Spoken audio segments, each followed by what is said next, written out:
E aí pessoal, olá, tudo bom? Hoje, nessa aula, iremos trabalhar os conjuntos numéricos, certo? E ao decorrer das aulas, nós iremos nos aprofundar, pouco a pouco, sobre cada um destes conjuntos numéricos. Hoje, nós iremos falar um pouco o que é esses conjuntos numéricos, certo? E depois individualmente cada conjunto que engloba todos esses conjuntos numéricos, todos os conjuntos. Então, o que é um conjunto numérico? São os conjuntos cujos elementos são números, como o próprio nome fala, conjunto numéricos. É um conjunto constituídos de números. Estudaremos os conjuntos. Quais são eles? Os naturais, inteiros, racionais e irracionais, ok? Serão os 4.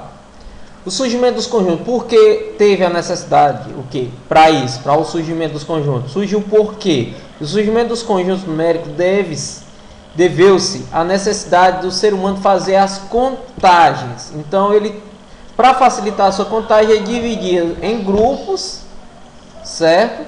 Para facilitar a sua contagem de algum determinado produto. Vamos supor, uma quantidade de vacas. Às vezes tinha muitas cabeças de gado e tudo, ou seja, eles agrupavam em conjuntos com uma quantidade menor de bois para poder depois ter uma noção de quantidade. Às vezes dividia em cor, fêmea, macho, ou seja, criava um conjunto dependendo da característica que ele desejava, entendeu? A quantidade de vacas, a quantidade de bois, de bezerros, ou seja, facilita o trabalho, você dividir, trabalhar em conjunto. Os outros conjuntos, eles surgiram, em geral, com ampliações daqueles que até então conhecidos, por necessidade de serem efetuadas novas operações, ou seja, apareceram novos conjuntos, novos números, como é que se diz? Ao decorrer dos estudos do ser humano, começou a surgir necessidades, surgir outros números, como é que eu posso dizer? Teve uma expansão numérica. E com essa expansão, surgiu também outros conjuntos para adequar esses novos conjuntos, esses novos números a estes novos conjuntos. Então vamos lá, o que é o conjunto? O conjunto N. Quem é o conjunto N? O N representa o que? A simbologia dos conjuntos dos naturais. Toda vez que vocês verem esse símbolo representa os conjuntos naturais, ok? Então os conjuntos dos números naturais o N, como eu terminei de falar, ele é constituído pelo zero ao infinito positivo, ou seja, todo e qualquer número positivo, certo, que começa do zero até o infinito, pertence ao conjunto dos números naturais, ok? Em que N representa os elementos genéricos do conjunto. O conjunto N possui infinitos elementos e pode ser representado na reta numérica. Como assim? Vamos aqui. Como vocês observam, nós temos o conjunto aí. Nós temos esse conjunto aqui, certo? Conjunto natural. 1, 2, 3, 4, 5, 6 e assim por diante. E aqui embaixo uma reta numérica, também constituída de 1, 2, 3, 4, 5, 6. É a mesma coisa que você pegar uma régua de colégio, essas réguazinhas, e vocês vão verificar que vai ter do 0 ao 15, ao 0 ao 30, 0 ao 50. Ou seja, ali está representado, ali nesta régua, nessas réguas aí que a gente encontra, ali está constituído de números, do conjunto dos números naturais. Mesmo que nós não queremos, ali estará os números naturais, do 0 ao 15, do 0 ao 30, ou seja, essas réguas contêm números que pertencem aos números ao conjunto dos números naturais. Beleza? Vamos lá, continuando. Então, o conjunto dos números naturais possui alguns subconjuntos, ou seja, são juntos dentro de outro. Vamos verificar. O conjunto dos números naturais não nulos. Vamos ver. Ou seja, como o próprio nome fala, nulo, o que é nula? Zero, zero, algo que não anula nada. Nulo, não altera. Ele é representado, pessoal, ó, isso aqui é importante, é a gente adentrar e ter cuidado. Por exemplo, tem aqui, ó, não nulo. Vocês observam que temos o N, beleza? Aqui. Mas vocês podem observar que tem um detalhe. Qual seria esse detalhe? Quem pode verificar bem, ó? Bem aqui. O N, mas você observa que tem esse pequeno detalhe bem aqui, esse asterisco. Quando aparecer o símbolo N e asterisco, significa dizer que o zero não pertence a este conjunto. É a mesma coisa que foi dito aqui, ó. N com asterisco é a mesma coisa que os números naturais menos quem? O zero. Certo? Como eu terminei de falar aí, observe que o símbolo asterisco à direita do nome do conjunto indica que foi retirado do elemento o zero.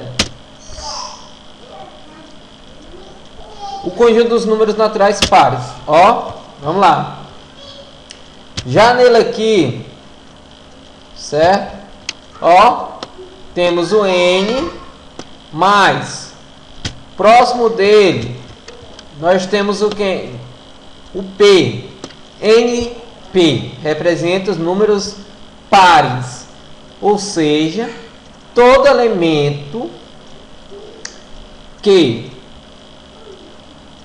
for composto de 0, 2, 4, 6, 8 e assim por diante, que o 8 também é um número par, viu, pessoal?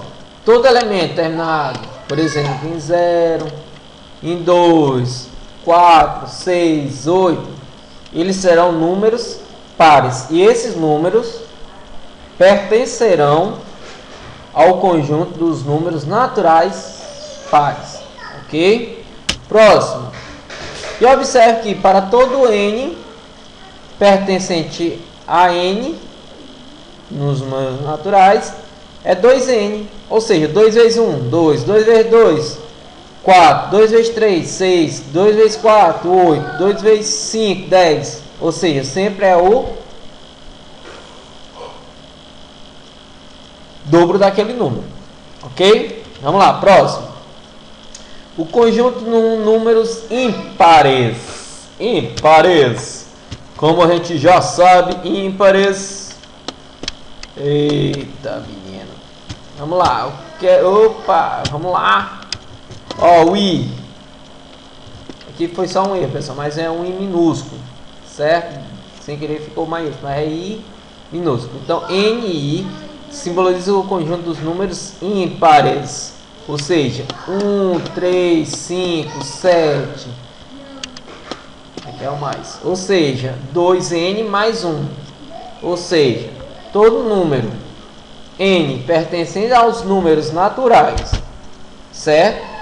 Que adentrar na forma 2N mais 1 representará um número ímpar qualquer.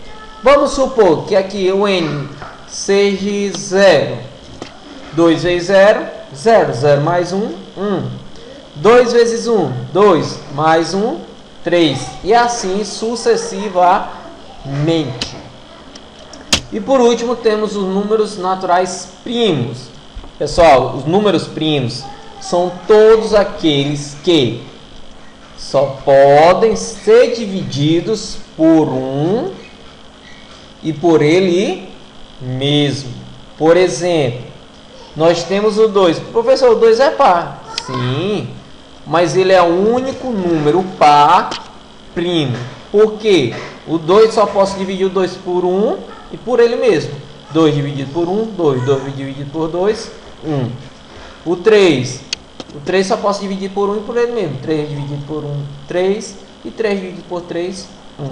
E assim por diante. Ou seja, a gente está falando, pessoal, em divisões exatas. Estão entendendo? Certo? Divisões exatas. Para ser número primo, ele tem que ser divisão exata. Não venha dizer que 3 dá para dividir por 2. Dá, mas vai dar um resultado decimal e não um número inteiro. Então, para ser um número primo, tem que ser dividido por 1 e por ele mesmo. Ok? Vamos lá? E essa divisão tem que ser exata. Pequeno detalhe. Bom, vamos continuar. Nos conjuntos dos números naturais estão definidos, certo? Duas operações, cujos resultados sempre serão números naturais, que temos a adição e a multiplicação. Note que, adicionando-se dois elementos quaisquer de n, a soma vai pertencer a n. E também na multiplicação acontecerá a mesma coisa. Ou seja, esse A, pessoal, significa qualquer número, qualquer m pertencente a n e n pertencente a n, certo? Eu peguei aqui qualquer m pertencente a n somado a n, onde esse n ele pertence a n. Onde eu somando os dois, eu vou ter um n. E multiplicando eles dois também vou ter um n. Como assim? Vamos lá? Simples. Vamos pegar aqui 1 mais 2. Vai dar quanto? Não vai dar 3? E esse 3 pertence a n. A mesma coisa acontece se eu multiplicar 2 vezes 2, ou 1 vezes 2, 2. E esse 2 também pertence a n. E assim por diante. Professor, 3 vezes 4 também vai dar 12. Tá vendo? Tanto na multiplicação como na adição, eu posso pegar quaisquer valores naturais de n somado a um número n, ou pertencente a n, qualquer um, que o resultado entre si sempre será um resultado pertencente também a n. Essas características podem ser assim sintetizadas. N é fechado em relação à adição e multiplicação, como eu terminei, ou seja, tanto na adição como na multiplicação, os seus resultados sempre será pertencente a n, a esse conjunto. Porém, o mesmo raciocínio não vale em relação à subtração. Por exemplo, mesmo que 5 menos 2 dê 3 e esse 3 pertence, não vai existir o que? Um número natural x, tal que, onde x é igual a 2 menos 5. Ou seja, 2 menos 5 vai ter, ou seja, vai dar menos 3. Esse valor aqui, negativo, ele não vai pertencer, ele não pertence ao conjunto n, certo? Aí vem o que? Por esse motivo foi necessário a ampliação dos conjuntos, tá bom? De n, surgindo daí os conjuntos naturais inteiros, que nós iremos estudar na próxima aula, certo? Então, ou seja, como vocês podem observar, ao decorrer da evolução, dos estudos, da própria sociedade, surgiu outras necessidades de agrupamento numérico. Então, a partir daí foi surgindo novos grupos, certo? Que o primeiro que nós tínhamos, que era o predominante do início dos estudos da matemática, eram os números naturais.